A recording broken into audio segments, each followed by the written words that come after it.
Welcome to new TV Telugu. Madanapalle ఘటనకు సంబంధించి విచారణను వేగవంతం చేస్తున్నామని, దీని వెనుక ఉన్నవారు పెద్దిరెడ్డి అయినా జగన్ అయినా చర్యలుంటాయని మంత్రి అనగాని సత్యప్రసాద్ స్పష్టం చేశారు.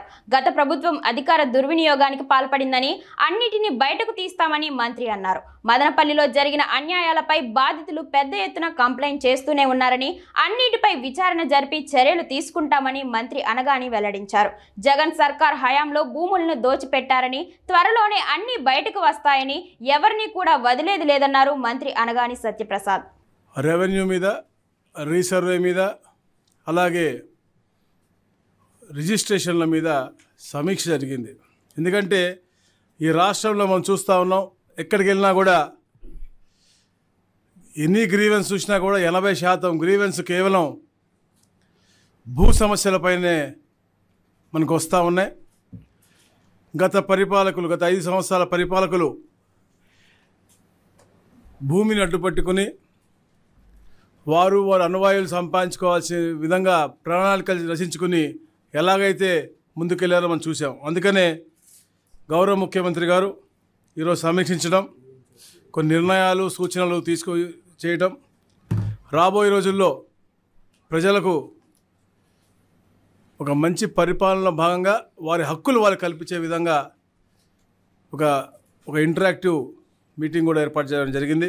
ఎందుకంటే తప్పకుండా రెవెన్యూ విషయంలో ప్రక్షాళన జరగాలి.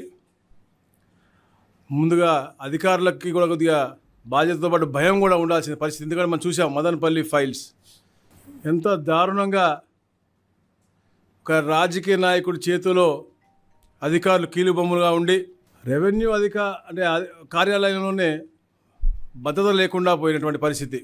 అవన్నీ కూడా రెక్టిఫై చేసిన తర్వాతే మిగతా దగ్గర సర్వేలో ముందుకెళ్లే విధంగా ఈరోజు సూచనలు ఇచ్చారు. మొత్తంగా 77 లక్షల రాళ్ళు ఉన్నాయి. ఆ రాళ్ళని తీయాలంటే మళ్ళీ ఒక 15 కోట్లు ఖర్చు అవుతుంది. ఏదో పేరు తీయాలన్నా కూడా అసలు అతని పేరు ఎందుకు పెట్టుకున్నాడో అతనికి తెలియట్లేదు. అలాగే పాస్బుక్లు కూడా రాబోయే రోజుల్లో పట్టాదారు పాస్బుక్లు కూడా రాజముద్రతోనే. ఎందుకంటే అందరూ కూడా గర్వంగా గతంలో చూసేవాళ్ళు, చాలా గర్వంగా పెట్టుకునేవాళ్ళు. ఇతని ఒక ఫోటో పిచ్చితో ఏదో ఉచితంగా ఇచ్చిన విధంగా ఇలా పెట్టిన పరిస్థితి మనం చూసాము. అయితే ఇప్పుడు నూతనమైనటువంటి పాస్బుక్లు, దాంట్లో కూడా ఇలా క్యూఆర్ కోడ్ అన్నీ కూడా వచ్చి, ఈ క్యూఆర్ కోడ్ వస్తే ఆటోమేటిక్గా అతని విస్తీర్ణం, అతని సైజుతో పాటు ఎక్కడికైతే వెళ్ళాలో దారి కూడా చూపించే విధంగా ఈ యొక్క కొత్త పాస్బుక్లు కూడా రూపకల్పన చేస్తూ ఉన్నారు. దానికి కూడా దాదాపుగా 20 కోట్ల రూపాయలు వ్యయం అయ్యేటట్టు ఉంది.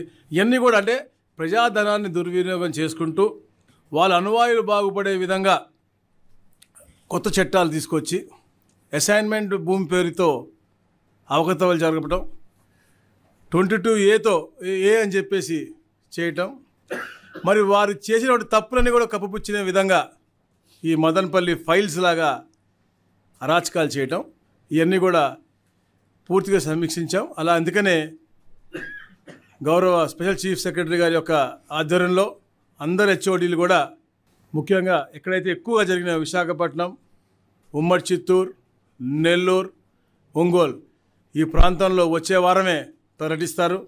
అక్కడ ఉన్నటువంటి ఆల్ పబ్లిక్ గ్రీవ్స్, మరి ముఖ్యంగా అసైన్మెంట్వి మేము ఎలాగ కూడా అధికారుల పరంగా రివర్స్గా ఎవరికి ఎలా రిజిస్టర్ అయినాయి, ఎవరి పేరు మీద అసైన్ అయినాయి, ఆ అసైన్ని ముందు ఏంటి తర్వాత అన్నీ కూడా మేము కూడా అవన్నీ కూడా పరిశీలించి అన్నీ కూడా డాక్యుమెంటరీ ప్రూఫ్స్ తీస్తాము. దాంతోపాటు వీరు కూడా వెళ్ళి అక్కడ గ్రీఫ్స్ తీసుకుని అవన్నీ కూడా సత్వరంగా పరిష్కరించే విధంగా ఒక ప్రణాళికాబద్ధంగా ముందుకు వెళ్తూ ఉన్నాం. ఆ పేరు 100% మదనపల్లి అనేది విద్యుత్ దాంతో జరగలేదు అని చెప్పేసి వాళ్ళు క్లియర్ కట్ రిపోర్ట్ ఇచ్చారు. ఆ రిపోర్ట్ కూడా మేము మీకు ఇస్తాము. ఎలక్ట్రిసిటీ డిపార్ట్మెంట్ వాళ్ళు కొత్త బిల్డింగు ప్లస్ ఎక్కడ కూడా కాపర్ వైర్ కాలిందని లేదు. అది తప్పకుండా అది ఇన్సిడెంటే. దాని మీద పూర్తిగా కూడా మా స్పెషల్ చీఫ్ సెక్రటరీ గారు వెళ్ళి దగ్గరుండి 4 రోజులు అన్నీ కూడా చేశారు కాబట్టి దాని గురించి వారు వివరిస్తారు. మదనపల్లి ఫైల్స్ విషయంలో ఎంతటి వారున్నా కూడా తప్పకుండా వారు శిక్షార్హులే. ఎందుకంటే క్లియర్ కట్గా కుట్రకోణం దాగి ఉంది. గతంలో ఎలాగైతే వాళ్ళు డాటెడ్ ల్యాండ్ విషయంలో ఒక చిన్న మెమో తెచ్చి అధికారాన్ని కూడా మార్పిడి చేసి దోచుకున్నారు. అలాగే ఎస్సీల దగ్గర నుంచి భూములు ఎలా దోచుకున్నారో, ఎలా అయితే అసైన్డ్ భూములు రాజకీయ నాయకులకు ఎలా పేరు మారినాయో, ఈ అంశంపై అన్నిటిపైన చూసుకుంటూ మన రెవెన్యూ రికార్డుల యొక్క భద్రతతో పాటు మదనపల్లి ఫైల్స్ లాగా ఇంకెక్కడెక్కడ ఏం జరిగిందో అవన్నీ కూడా అధ్యయనం చేసి తప్పకుండా ఎంతటి వారు, ఎందుకంటే ఆల్రెడీ కూడా వారు అనువాలైనటువంటి రామకృష్ణారెడ్డి అవ్వచ్చు, లేకపోతే సుబ్రహ్మణ్యం అవ్వచ్చు, కృష్ణ త్రివిక్రమ ఎవరైతే ఉన్నారో అందరికీ కూడా ఎంక్వైరీ చేస్తూ ఉన్నారు.